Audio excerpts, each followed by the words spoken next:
Alô Ceará, alô Fortaleza, estamos começando mais um programa no ar com Anselmo Mororó. E hoje o nosso convidado especial é o Fábio Campos, um homem que tem um vasto conhecimento da política cearense, desde menino que está no DNA dele o jornalismo e a política, e vai nos dar a honra de estar aqui com você aí, nos assistindo também, para falar do como está a nossa política e como ele conseguiu passar esses anos inteiros respirando essa política cearense. Tudo bom, Fábio? Seja bem-vindo, amigo. A honra é toda minha, Anselmo. Muito obrigado pelo convite. Um prazer enorme estar aqui com você, dividindo essa mesa, nesse belo cenário, em seu programa. Muito obrigado. E, como você disse, né, passei muito tempo da minha vida fazendo análise política, né? Eu até estava comentando aqui antes com o Anselmo que um tipo de jornalismo que não tinha no Ceará, eu acabei sendo aqui uma espécie de pioneiro como jornalista, né? A análise política aqui no Ceará era muito feita por gente da universidade, pela academia, pelo cientista político, pelo sociólogo. Não havia jornalistas fazendo análise política. O colunismo de política era muito de notinhas, pequenas notas, fofoquinhas.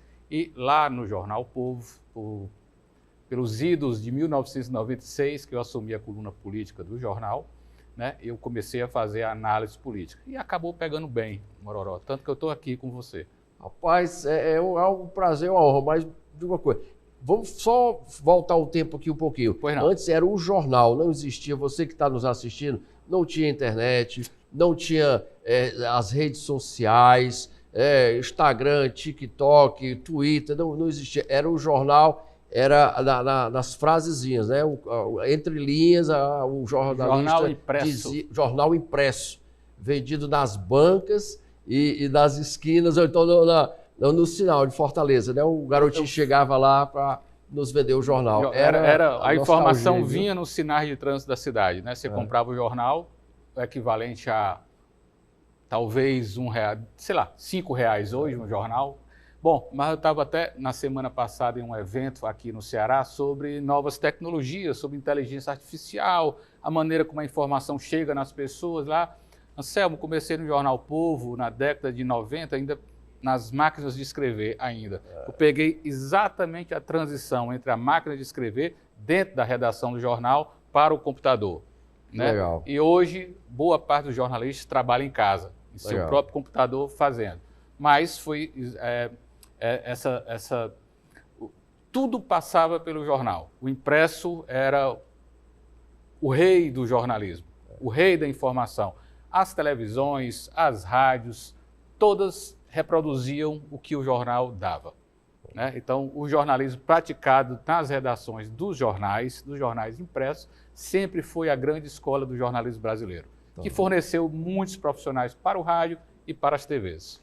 Fábio, agora vamos dar aí um fast forward aí no tempo da vida. Aí, hoje você está fazendo o blog, você está fazendo internet, fala aí para quem está nos assistindo é parte também. dessa transição, né? Eu assumi a coluna política do Jornal O Povo em 1996 e foram 15 anos escrevendo uma coluna política cotidiana, todo dia tem a coluna, ainda tem, né? Tem lá meus sucessores no jornal, o Jornal O Povo continua como um jornal muito importante, né? E foram pelo menos 15 anos escrevendo essa coluna, são mais de 5.000 colunas, né?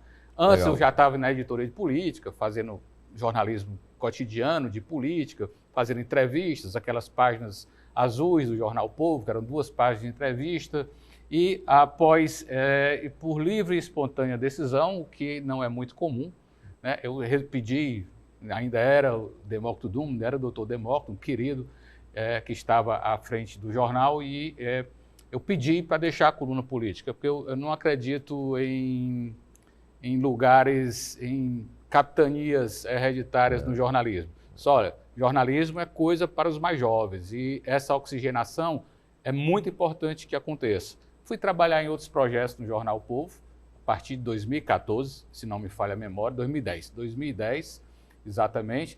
Fui fazer o Anuário do Ceará, que eu já estava editando desde 2002. O Anuário do Ceará é a publicação impressa mais antiga do Ceará, né? Eu acho que a segunda mais antiga é o próprio Jornal o Povo, que está perto de completar 100 anos. Fui editor do Diário do Ceará e fiquei escrevendo no jornal também às quintas e aos domingos, né? E ao mesmo tempo rádio, ao mesmo tempo TV, tive temporadas na TV Cidade, aqui no Ceará, na TV Jangadeiro, também aqui no Ceará. Enfim, já é uma longa trajetória, aí já são pelo menos 3 décadas ou mais do que isso, de profissão como jornalista e muito voltado para o jornalismo de política. Em 2017, por livre e espontânea vontade, resolvi deixar o Jornal o Povo exatamente para abraçar novos desafios, que eu acho isso, como eu disse, não há capitanias hereditárias, esse movimento é muito importante, a gente ficar parado no mesmo canto não é algo saudável do ponto de vista profissional, e deixei o Jornal o Povo e fui, que é uma tradição, viu, Anselmo? Hoje, boa parte dos sites mais importantes de jornalismo no mundo, e vamos pegar os Estados Unidos como referência, foram estruturados por jornalistas que estavam dentro das redações mais importantes. Fábio, nós temos 2 sites. Coisa, qual é os blogs ou quais são as redes sociais que tu pesquisa, que tu estuda para o teu conhecimento? Vamos lá, é uma boa pergunta. O meu site chama-se Fox Poder, ele é basicamente política e economia. Antigamente, não faz muito tempo, eu não sou tão velho assim. Nem eu. A gente, para se informar, precisava ler a Folha de São Paulo, os jornais do Rio de Janeiro, enfim, o Estadão, essa coisa que nos chegava. E hoje está tudo na mão, né? De uma maneira muito forte. Então, as minhas fontes de informação hoje, eu praticamente não leio mais impressa, eu não lembro qual foi a última vez que eu comprei um jornal, e olha que a minha relação com o jornal era algo muito forte. Era o cheiro da tinta, passar o jornal, enfim, mas as coisas vão mudando. E hoje eu tenho acesso ao mundo inteiro no meu iPad ou no meu iPhone. Isso isso é revolucionário, não preciso dizer isso, todos nós sabemos muito bem disso. Sou assinante, por exemplo, do New York Times, eu assino vários jornais. Toda noite eu leio o New York Times como assinante. Domino o inglês? Não, eu não tenho pleno domínio do inglês, não. Sei dialogar, enfim, resolvo, mas a tecnologia é algo tão forte que eu pego o meu celular ou o meu iPad e ele traduz ali na hora, né? Enfim, quando eu tenho alguma dificuldade com a leitura. Leio o The Guardian em inglês toda noite também, é sagrado para mim, antes de dormir e tal. E efetivamente eu leio a imprensa brasileira toda, né? As mais importantes, toda, quando eu digo, são os jornais e os sites mais importantes. A minha profissão é essa. Então, eu me obrigo a estar ligado o tempo todo no noticiário, né? E, inclusive, para que eu possa preencher e distribuir as informações para a minha equipe no Fox Poder, né? Eu tenho que estar absolutamente antenado a todo momento. Você sabe muito bem, você que é um dos pioneiros aqui da comunicação moderna no Ceará, né? Eu estava até dizendo há pouco, olha, essa história sua da TV, da sua família nesse relacionamento com TV merece um livro. Por quê? Quando eu digo isso, não é apenas elogiando, não, porque eu sou um apaixonado pela história e as histórias precisam ser registradas. Então, daí a importância de fazer um registro biográfico de uma instituição como essa aqui, quem está falando agora, que é parte da história. Então, é isso, é o tempo todo ligado, né? As notificações acontecem, elas chegam. O WhatsApp virou um meio de comunicação fabuloso nesse sentido, as informações acontecem imediatamente, as pessoas nos avisam, enfim, é muito dinâmico esse processo hoje, não é? Mas, Fábio, no contexto cearense, você é uma das pessoas mais conceituadas aqui no nosso estado, quem sabe também em todo o Brasil. Então, para quem está nos assistindo, vamos mudar aqui o nosso tom e vamos entrar assim, vamos ir ao federal, estadual e municipal. Como é que você vê, com o seu conhecimento, como é que você vê a nossa situação política em termos da política federal? Ele está sendo bem conduzida? Nós vamos ultrapassar e sermos um país próspero e as promessas que foram feitas vão ser cumpridas? Queremos ouvir da sua boca o que você tem a dizer, amigo. Anselmo, o que está acontecendo agora, e a gente não pode falar de Brasil sem falar de mundo, é algo que é difícil. Eu me lembro que quando eu fazia colunismo de política no jornal Povo, a gente conseguia fazer uma projeção, antecipar fatos com muita tranquilidade, porque os fatos se davam numa determinada velocidade, era muito mais lento, né? Hoje, com as novas tecnologias e com o advento de mecanismos como inteligência artificial, esse processo ficou muito mais difícil, muito mais complexo, muito mais complicado de fazer análise. A gente tem agora, por exemplo, nos Estados Unidos, um presidente norte-americano que está quebrando uma estrutura de país, no caso dos Estados Unidos, com grande influência no mundo, que foi construído no pós-guerra, no pós-Segunda Guerra Mundial. O que o Donald Trump está fazendo hoje é quebrando aquele modelo que foi construído naquela época, né? E isso, evidentemente, tem enorme influência no Brasil. Aí, se você me perguntar o que é que vai acontecer com o Brasil, não sei. É difícil fazer essa projeção devido à multiplicidade de fatos que cercam o mundo, as novas tecnologias. Aqui há pouco antes, a gente estava falando de um personagem chamado Elon Musk, por exemplo, que tem um poder no mundo que nunca houve antes. Não havia ninguém que tivesse o poder como aquele tem. Não é por causa do X, do X, da rede social, não. Mas sim por causa dos satélites dele, que distribui internet para o mundo todo, que boa parte das Forças Armadas no Brasil depende desses satélites, da Marinha, da Aeronáutica, só para te dar uma ideia, né? Então, o Brasil é meio que nós nunca conseguimos ter uma dimensão que nos permitisse ser livres do que acontece no mundo, né? O Brasil é um país ainda muito pobre, embora tenha determinados setores da nossa economia que são de ponta no mundo. Hoje o Brasil é o celeiro. Aliás, 40 anos se falava isso, né? Que o Brasil tinha um enorme potencial agrícola e isso se confirmou de uma maneira muito forte. Curiosamente, o Brasil é um país espetacular do ponto de vista de produção agrícola, mas tem gente passando fome. Olha como é complexo, né? Aí você me perguntou, governo Lula. Bom, tá aí, a meu ver, uma estrutura envelhecida de poder. A meu ver, uma estrutura envelhecida. Antes do Lula, tivemos o Jair Bolsonaro, que também, a meu ver, com uma estrutura de poder envelhecida, né? Uma direita que eu diria pouco inteligente, né? No que se dizia liberal, mas não sabe o que é liberalismo, enfim, conceitualmente muito ruim. E o Brasil, a nossa política está efervescente. Há pouco tempo aqui, quase um garoto de 26 anos da geração Z, né, que é uma geração nascida a partir de 2002, se eu não me engano, quase vira prefeito de Fortaleza, que é a quarta maior cidade do país, né? Na hora em que a gente começou a falar aqui, por exemplo, do jornalismo impresso, né? E o poder que ele tinha, e o noticiário, as informações e a análise passavam pelo impresso.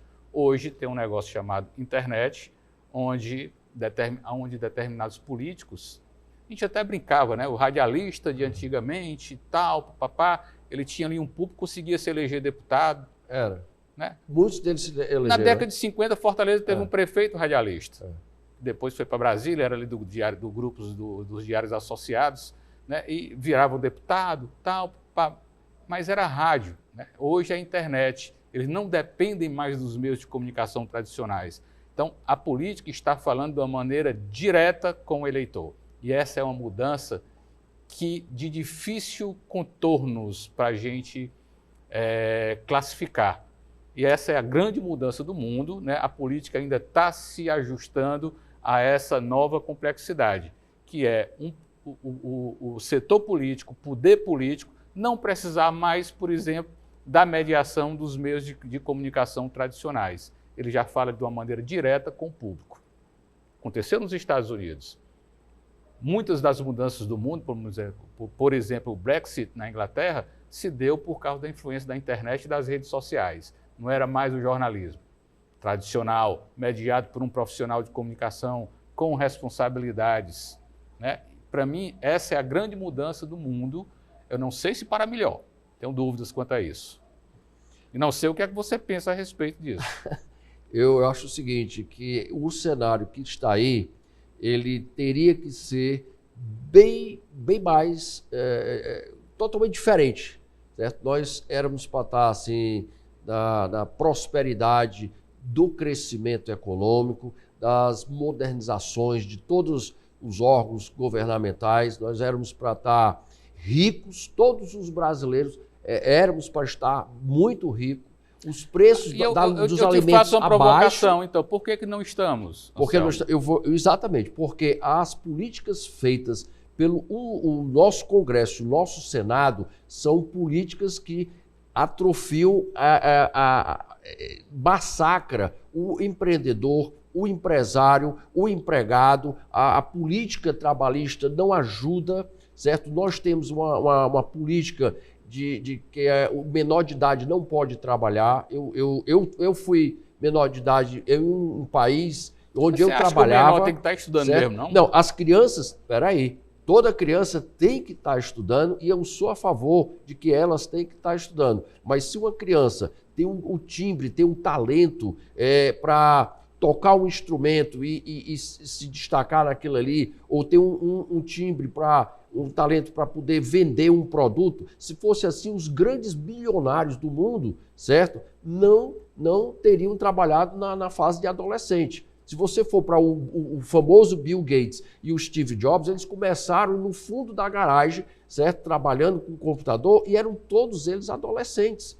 O primeiro carro, eu sempre digo isso aqui a todo mundo. Já estava na universidade. Não, mas antes eu acho que nunca teve tanto adolescente trabalhando como agora, não, por causa das redes sociais, internet. Eu falo aqui, quem trabalha no supermercado, como eu trabalhei com 16 anos de idade, sendo ensacador de supermercado, eu comprei o meu primeiro carro nos Estados Unidos. Eu não quero comparar os Estados Unidos com o Brasil, não. Eu queria que, respondendo a sua pergunta, que o brasileiro pudesse ter o salário mínimo com o poder de compra que o euro tem, que o dólar tem, certo? Se você ganhasse 2 salários mínimos com o poder que a Europa com o euro tem, olha só, a Itália, que é um país pequeno, está no 11º lugar e nós estamos no 12º lugar, certo? Na produtividade, o dólar e o euro está valendo 6 a 8 mais do que o nosso. Então, olha o tamanho da nossa nação, por que essas leis não são aprimoradas para facilitar, para dar incentivo a quem produz, a quem faz? Nós somos um dos maiores agro do mundo e tem gente passando fome. Isso tem alguma coisa errada, tem que mudar o sistema. Eu não estou condenando a ninguém, o que eu estou dizendo é que o nosso sistema brasileiro tem que mudar urgentemente. Nós temos que ter uma revolução. Certo? Olha, a China passou na frente, assim, anos-luz na nossa frente, certo? Os Estados Unidos também, olha a Itália, olha a Alemanha, os países europeus estão sofrendo, mas o povo, estão sofrendo agora, mas o povo está muito bem em comparação com o brasileiro, até agora. Não tenha dúvida, eu concordo plenamente, eu acho que, disso tudo que você falou, o Brasil é um país caro para o mais pobre, principalmente. O poder de compra do brasileiro é muito baixo, Você falou da Itália, e eu sempre cito a Itália em conversas com os amigos, conheço algumas cidades da Itália, que é exatamente isso. O custo de vida é barato para o italiano. O salário mínimo lá lhe permite ter acesso a tudo que é necessário, né, para se ter uma vida confortável. O Brasil não consegue superar essa fase, né, essa fase que é antiga, que é velha, de um fosso enorme entre os mais pobres, uma grande maioria, e os mais ricos. A grande reforma a ser feita no país é exatamente isso, que é a democratização do trabalho, do acesso aos recursos financeiros, o poder de compra do salário. O Brasil é um país muito caro ainda, paga-se muito imposto. E eu não sei por que isso não acontece, né? Porque eu acho que a política é viciada em um país pobre. A sensação que eu tenho é isso, que a ideia é manter as pessoas pobres. Você não acha que nós somos um país rico com povo pobre. Nós somos. temos comunidade, favelas, pessoas morando colado uma na outra, uma em cima da outra, enquanto o nosso território é gigantesco. Isso aí é uma desproporcionalidade assim, monumental. Né? Por que nós não temos milionários, bibilionários aqui dentro, como qualquer um outro país do mundo? Eu acho, Fábio, que Até nós... que temos, né? Não, é muito pouco. E os que têm já estão sofrendo aí, já estão querendo ir embora daqui. Eu acho o seguinte, que o Brasil ele se rotulou, ele se espelhou quase que no sistema miserável. Certo? Que o rico, o bilionário não presta e quem tem é ruim, deve ter feito alguma coisa errada. Não. Eu prego aqui que é o seguinte, que o pobre tem que ser rico, o rico tem que ser milionário, o milionário tem que ser bilionário. Porque quem é bilionário, olha o quanto de emprego ele está dando ali. E se ele é um bilionário é porque ele teve a visão, ele teve um sonho, ele realizou, e não é fácil ter uma empresa grande com vários funcionários e você ter um governo que chega em cima e ainda lhe suga tudo. Isso não pode. Eu não sei. A indústria náutica aqui, a nossa indústria aérea aqui, nós temos a Embraer, e procure saber quem são os empresários que tem. Você conta nos dedos. Muitas pessoas, eu estou falando a nível bem alto, mas eu posso descer um pouco e dizer quantas pessoas precisam de uma casa para morar num país com um território tão gigantesco desse? Por que nossa moeda não é 3 vezes mais do que o euro? Olha o tamanho das nossas riquezas versus o que tem na Europa. A Europa está escassa já. Sim, sugar tudo. Sem dúvida.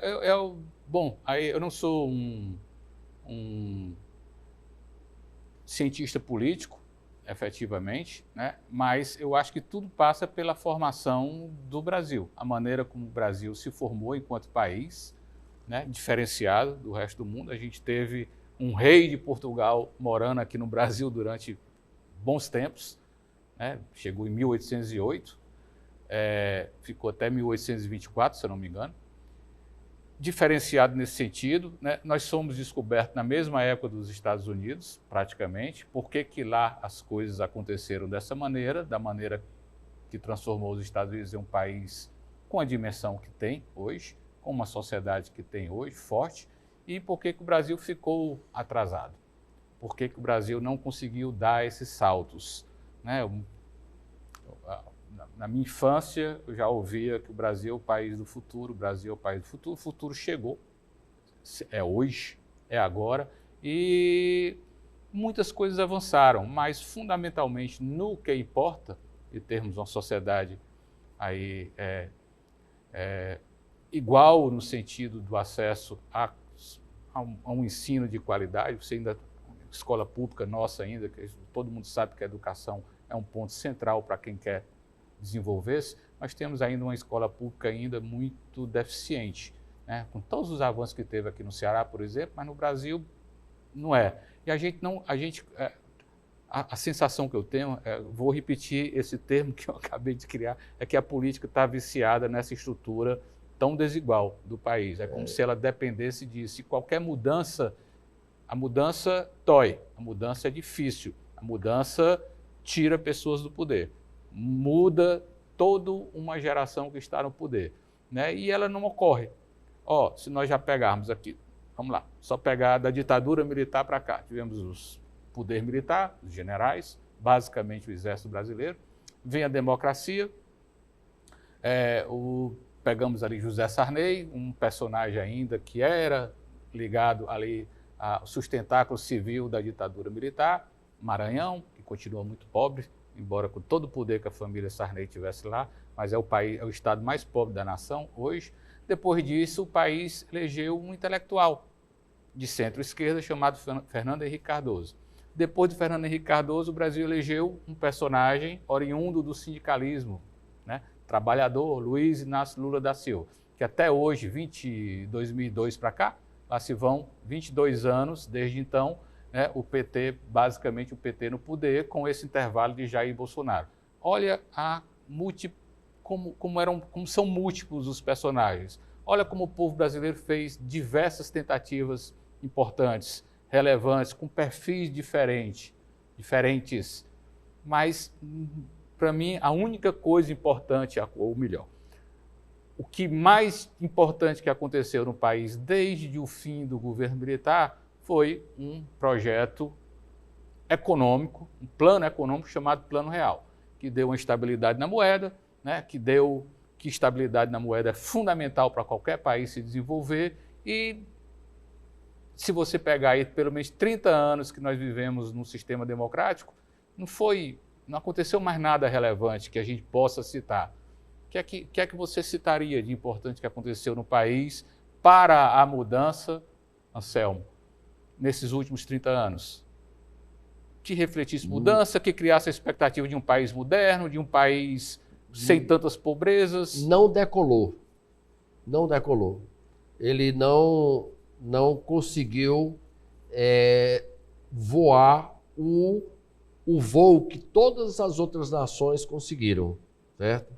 Então, se você olhar o Japão desse tamanhozinho, também teve problemas seríssimos, teve uma guerra que destruiu o Japão se estabeleceu imediatamente, certo? Um povo super educado, super disciplinado. E como democracia. A educação da parte dos japoneses e da parte até do europeu e dos Estados Unidos, do americano, ele é baseado muito na sobrevivência, né? Eles não vão muito pelo lado teórico das coisas. O high school, que é o nosso...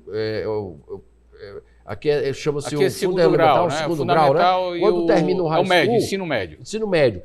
Você já termina, você já é capacitado para ser um pintor de excelente qualidade, um mecânico de excelente qualidade, você já sabe mexer numa máquina, você já sabe pintar, você já sabe tocar um instrumento, sabe ser um garçom, um cozinheiro, uma cozinheira. Mas se você quiser um estágio maior, você vai para uma universidade. Então, isso daí bota uma massa produtiva de jovens no mercado sensacional. Os nossos jovens, hoje, eu me preocupo, o que vai ser desses jovens que estão dentro de casa com 18, 19 anos de idade e ainda não sabem fazer nada. Traga ele, olha, conserte um ar-condicionado, conserte um carro, pinte isso aqui, faça aquilo. O que nós vamos fazer, Fábio, com essa massa de jovens cheio de energia, de garra, para trabalhar, mas eles não têm a capacidade de ingresso no mercado de trabalho? O que nós vamos fazer? Se nós brasileiros, não demos lá atrás a educação adequada. Não é saber se foi Nabucodonosor, que ano Dom Pedro I chegou, ou quem foi Tiradentes. Isso aí é uma parte que tem que ser entendida para uma pessoa que tem um talento de ser um professor. Entendeu? Mas o que essa juventude vai fazer? Pois é, e olha que a educação melhorou muito. Não faz muito tempo aqui brigava-se para ter 100% de vagas para estudante aqui no Ceará, por exemplo. Isso mudou, né? Não é mais um problema de vaga. A qualidade da escola melhorou, não o suficiente para a exigência dos novos tempos. E a gente vive um drama aí. Você vai para as comunidades, para as áreas mais pobres, você vai observar as áreas mais pobres. Uma cidade como Fortaleza, enorme, 2 milhões e 400 mil habitantes, é muita gente, e você vai ver uma cidade onde esse jovem que você está falando, Anselmo, está sendo disputado pelo tráfico, pela facção nas comunidades. E olha como isso é chamativo para esse jovem, né? Porque está lá, é uma oportunidade de trabalho. Eu costumo dizer que a gente pode chamar de tráfico, crime, seja lá o que for, mas é um negócio.